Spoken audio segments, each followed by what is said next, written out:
Masih di Way Out bersama dengan narasumber kita yang luar biasa, Ibu Yaya.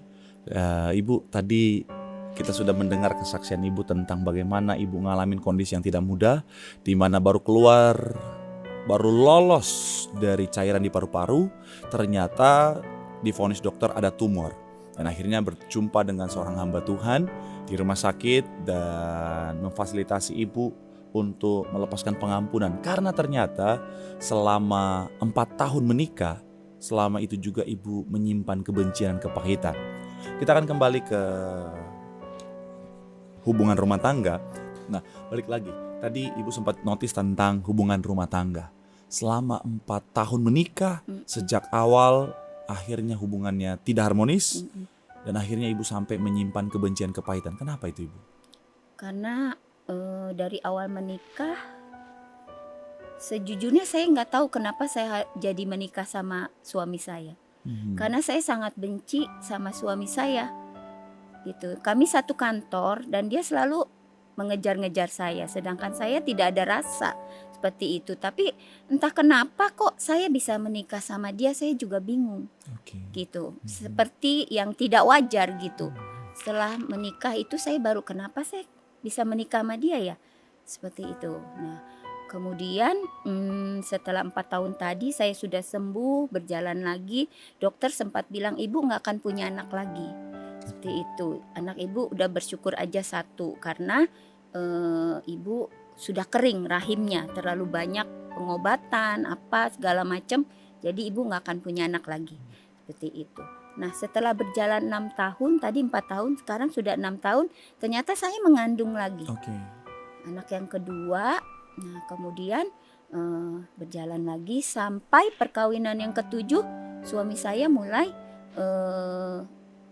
pergi meninggalkan saya, menikah lagi dengan wanita lain. Oh, jadi suami Ibu akhirnya menikah lagi dengan wanita lain. Padahal artinya belum menyatakan untuk berpisah, langsung ditinggalkan begitu saja. Iya. Langsung kami berpisah. Anak saya yang kedua itu baru 1 tahun. Seperti itu.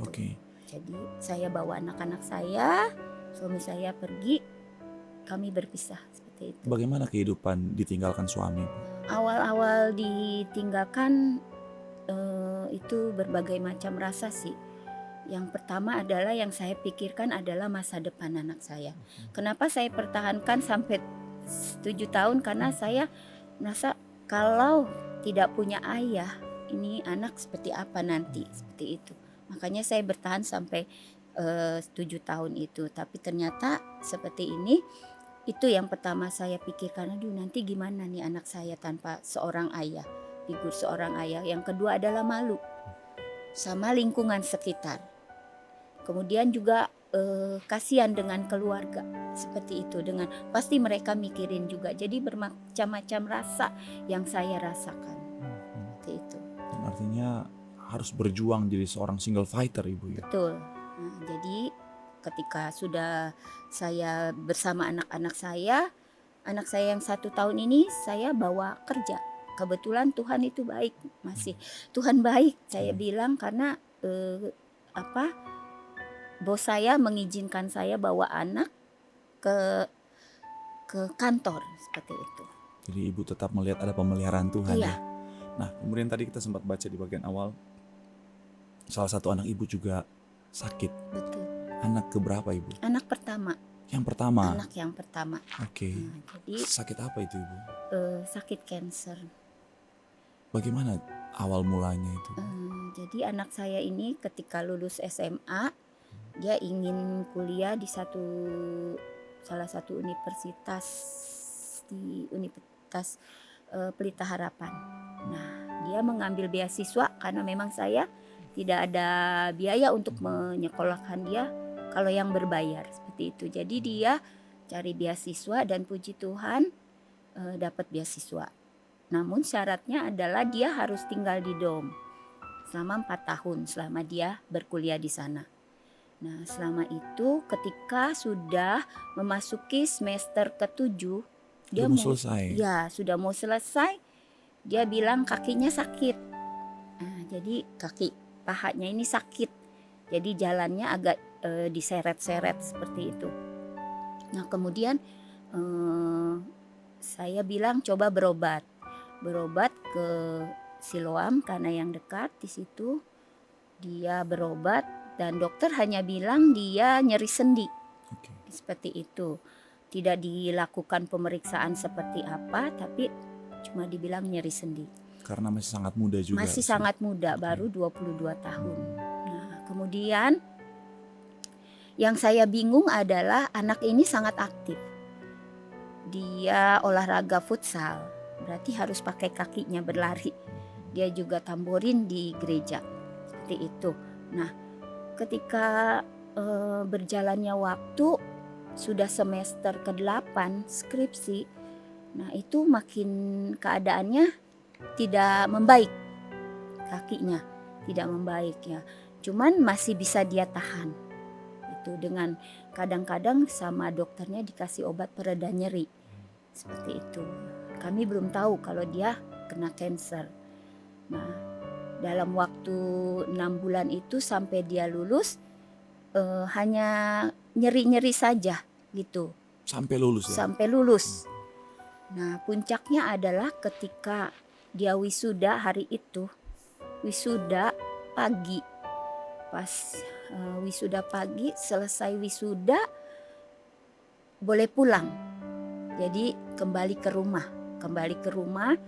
Nah ketika malam itu tiba-tiba mendadak badannya panas 40 derajat. Saya langsung bawa ke rumah sakit dan kemudian langsung dilakukan pemeriksaan sedemikian rupa di MRI sampai kemudian dinyatakan itu kanker. Kakinya ini langsung divonis itu kanker stadium 4.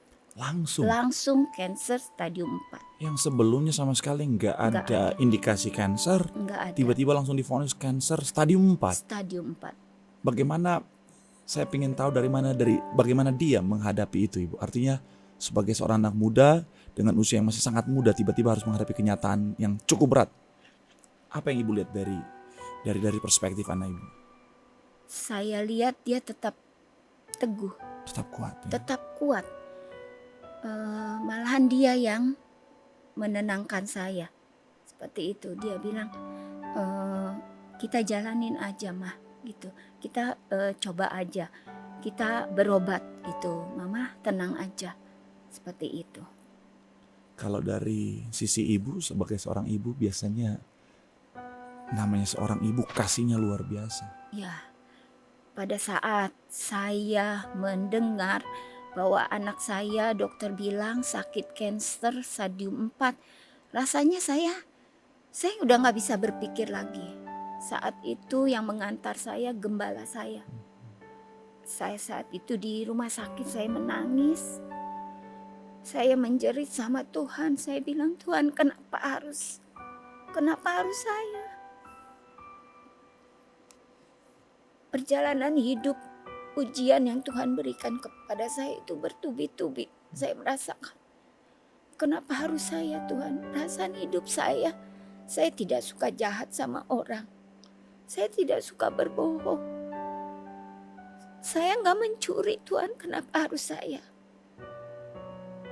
Saya bertanya sama Tuhan.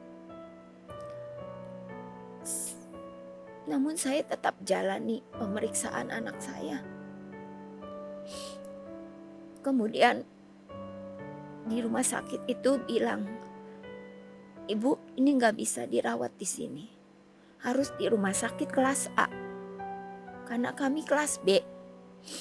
Akhirnya kami bawa ke rumah sakit Darmais. Dibawa di situ dilakukan pemeriksaan ulang. Ternyata katanya bukan kanker. Oke. Ternyata bukan kanker. Bukan kanker. Itu hanya infeksi. Oke. Nah, namun keadaan anak saya dikasih obat tidak membaik, malah makin buruk. Keadaannya yang masih bisa jalan diseret sama sekali tidak bisa jalan. Dan dilakukan pemeriksaan, ternyata tulangnya patah. Tulang pahanya sudah patah. Benar-benar sudah di tempat tidur. Tidak bisa berbuat apa-apa. Makin hari makin kurus. Infus dimasukkan sudah tidak bisa menerima. Yang ada tangannya semua hitam. Seperti itu. Dan saat itu saya sedang kuliah mengambil pendidikan PAUD. Saya ada di semester 7. Jadi ketika anak saya dirawat di rumah sakit Cipto, karena Darmais mengatakan bukan kanker, jadi saya tidak bisa merawat anak saya di Darmais, dibawa ke Cipto. Pada saat dirawat di sana, saya juga harus menghadapi ujian karena saya mau ke semester 8. Saat itu saya sempat ingin berhenti kuliah karena saya ingin fokus merawat anak saya. Namun keluarga bilang, sayang, sudah tinggal 2 semester lagi sudah lulus, yang dilewati sudah banyak. Akhirnya saya bertahan sambil merawat anak saya di rumah sakit. Saya kan mengajar juga di PAUD. Saya juga harus belajar untuk menghadapi ujian. Rasanya saya bilang, Tuhan, kenapa terlalu berat yang saya hadapi? Akhirnya itu terus berjalan. Pemeriksaan demi pemeriksaan dilakukan. Ternyata kanker itu benar-benar sangat ganas. Jadi itu ternyata kanker. Ternyata itu kanker. Di Cipto dilakukan pemeriksaan ulang, itu kanker. Sudah menyerang tulang, ginjal, rahim. Semua organ tubuhnya kena dan terakhir ke otak. Waktu dilakukan pemeriksaan di otak, itu dia sudah tidak tahan lagi. Sampai akhirnya kejang-kejang. Kemudian dipasang alat. Dokter bilang sama saya, Ibu, lebih baik dibawa pulang. Anak ini cuma bertahan dengan alat. Saat itu saya bilang, enggak. Ini harus diperjuangkan, anak saya masih muda. Dia baru lulus, saya bilang, dia mau kerja. Sudah dapat kerja, sudah dapat tiket. Anak ini sebentar lagi kerja, harus diobatin. Tapi pihak dokter mengatakan ibu udah gak ada harapan, dibawa pulang. Kami harus mencopot semua alat-alat. Akhirnya dengan berat hati, saya bawa anak saya pulang. Pihak rumah sakit mengatakan bahwa kalau nanti di perjalanan anak ibu gak ada, ibu harus menerima karena tidak ada alat yang cukup. Pada saat itu saya berdoa di kamar rumah sakit, saya menjerit sama Tuhan. Tuhan, kuatkan anak saya sampai rumah, supaya dia jangan pergi ketika di perjalanan. Akhirnya kami bawa pulang. Tuhan buat mujizat sekali lagi. Anak saya tidak pergi dalam perjalanan itu. Dan masih bertahan 10 hari di rumah tanpa alat. Dia sadar, dapat berkomunikasi, bahkan dapat berpesan sama saya. Ada 2 yang dia pesankan sama saya. Mama, sebelumnya dia bilang, aku bangga jadi anak mama. Saya tanyakan apa, Ci? Dia bilang, mama beri kebebasan untuk memilih jalan hidupku. Dia bilang, gak seperti teman-temanku yang lain. Aku bangga. Kemudian saya bilang, Mama minta maaf ya, Ci. Mama belum bisa beli yang terbaik buat kamu. Dia bilang, enggak. Aku udah sangat bahagia jadi anak mama. Aku cuma pesan 2 hal. Mama sayangin Ai. Dia bilang, Ai itu kakak saya yang merawat dia waktu kecil. Dan yang kedua pesannya, jangan jahatin Korudop. Korudop itu pacarnya.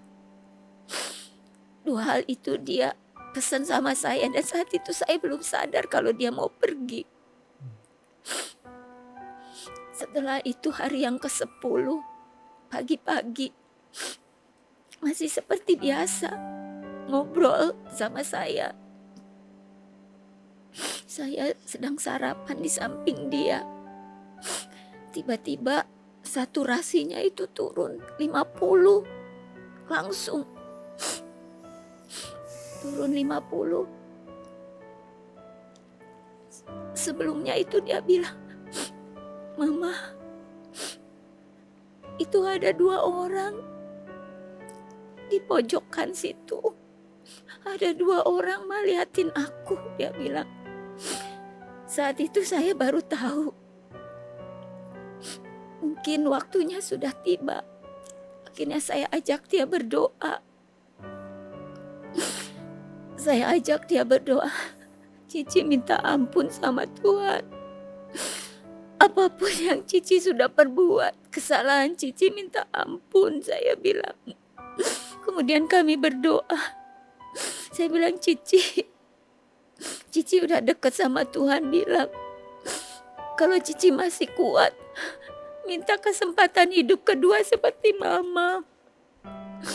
Minta sama Tuhan, saya bilang. Namun kalau Cici udah gak kuat, Mama rela. Saya bilang seperti itu. Ketika saya mengatakan itu, dia langsung pergi. Langsung saturasi oksigen itu jadi 0. Ketika saya lihat dia, saya tidak bisa berkata apa-apa. Yang ada saya menyesal. Mengapa saya katakan saya rela? Itu adalah penyesalan saya yang saya bawa sekian tahun itu. Harusnya saya merasa saya harus berjuang. Jangan merelakan dia. Akhirnya pada saat itu dia benar-benar pergi. Dia benar-benar pergi. Dan itu sebuah pukulan yang pasti sangat menyakitkan. Pasti sangat berat dan ada banyak ibu di luar sana gak akan sanggup menghadapi keadaan itu. Apa yang ibu lakukan sehingga ibu bisa bangkit kembali? Setelah itu beberapa lama saya masih gak tahu. Seperti pikiran kosong. Karena masih banyak orang, saya juga masih banyak orang yang menghibur. Ketika mereka semua sudah gak ada, hanya tinggal saya dan anak saya di rumah. Saya merasa sangat terpukul. Dan apa yang ibu lakukan sehingga ibu bisa bangkit lagi? Berjalannya waktu, Tuhan seperti berbicara sama saya. Bahwa dia tuh gak pernah meninggalkan saya. Tuhan suruh saya flashback masa-masa yang lalu. Apa dia pernah meninggalkan saya? Dia cuma bilang dia mengasihi saya. Tuhan izinkan saya membaca kisah Musa. Di situ saya membaca, kuatkan dan teguhkan hatimu. Itu yang membuat saya kuat. Kuatkan dan teguhkan hatimu, itu buat saya. Jadi firman Tuhan dan pengalaman iman bersama Tuhanlah yang membuat ibu kuat ketika menghadapi kondisi yang sulit. Iya. Yes. Terima kasih ibu, dan sampai hari ini ibu sudah diberkati dengan luar biasa. Sudah bangkit kembali, sudah pulih kembali. Bahkan sekarang menjadi berkat bagi banyak anak-anak usia dini. Senang sekali bisa ngobrol sama ibu. Tapi karena keterbatasan durasi, kita cukup sampai di sini. Doa kami sekalian terbaik buat ibu dan keluarga. Tuhan terus pakai dengan luar biasa. Amin. Ibu Yaya terus jadi berkat bagi banyak orang, menjadi kesaksian yang hidup. Dan akhirnya ada banyak orang yang bisa dikuatkan melalui kesaksian Ibu Yaya. Amin. Terima kasih banyak Ibu, sehat selalu. Iya. Terus diberkati Tuhan. Iya. Haleluya. Pemirsa, demikian kisah yang luar biasa dari Ibu Yaya yang luar biasa, di mana sekalipun masalah tantangan yang begitu berat, bersama Tuhan Ibu Yaya bisa bangkit kembali dan melihat pemulihan dan kekuatan yang datangnya dari Tuhan. Bagi saudara yang rindu untuk menjadi berkat, memberikan kesaksian, saudara bisa hubungi Instagram kami, Live Channel 91, dan saudara bisa mendaftarkan diri Anda untuk menjadi bagian dalam acara yang luar biasa, Way Out, untuk jadi berkat bagi banyak orang. Demikian acara kita hari ini, Tuhan Yesus memberkati.